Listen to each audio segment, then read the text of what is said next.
বিসমিল্লাহির রহমানির রহিম। আমি এক পাপী বান্দা, কিন্তু আমি সবাইকে ইমানের দাওয়াত দেব।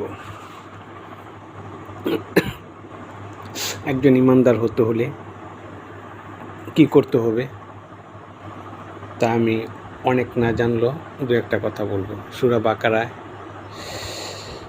প্রথম 4-5টা আয়াতের মধ্যে বলা আছে যে আল্লাহকে না দেখে বিশ্বাস করা এবং তার কিয়ামতকে, আখিরাতকে বিশ্বাস করা। আখিরাতে আমাদের তার সাথে সাক্ষাৎ হতেছে, আর আখিরাত আমাদের শেষ বিচার দিন। এটা মনে প্রাণে বিশ্বাস করা, মনে প্রাণে এবং কর্মে বিশ্বাস করা, সালাত আদায় করা।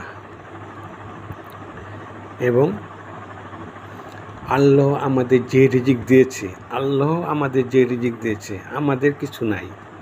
আমরা যে খাবার খাই এটা বিশ্বাস করতে হবে যে এটা আল্লাহর দেওয়া রিজিক। আল্লাহ যে রিজিক দিয়েছে তা থেকে মানুষকে দান করা,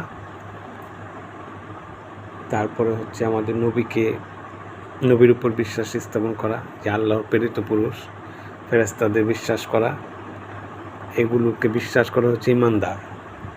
যে কীভাবে বিশ্বাস করতে হবে এই জিনিসগুলোকে, আল্লাহ আছে, আল্লাহ আমাকে খাওয়াচ্ছে, আল্লাহ আমাকে পরিচালনা করছে, এইটা আপনাকে মনে প্রাণে বিশ্বাস করতে হবে এবং সব এই বিশ্বাসটাকে কথা, কাজে, কর্মে সব ক্ষেত্রে প্রকাশ করতে হবে।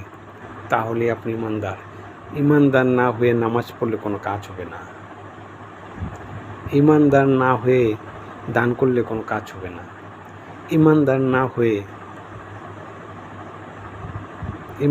হয়ে সত্য কথা বললে কোনো কাজ হবে না। যে ইমানদার না সে মুসলিম না। সবার আগে কী করতে হবে? আল্লাহর প্রতি, আল্লাহর সৃষ্টির প্রতি, আল্লাহর কিতাবের প্রতি বিশ্বাস করতে হবে।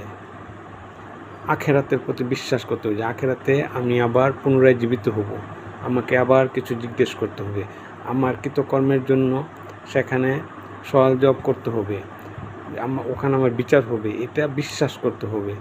এটা মাথায় রেখে অন্তরে ধারণ করে যারা কর্ম পরিচালনা করবে তারা ইমানদার। এটা যদি আপনি কথা, কর্মে, কাজে পরস্পর ফুটে ওঠে, তাহলে আপনি কখনো খারাপ কাজ করতে পারবেন না।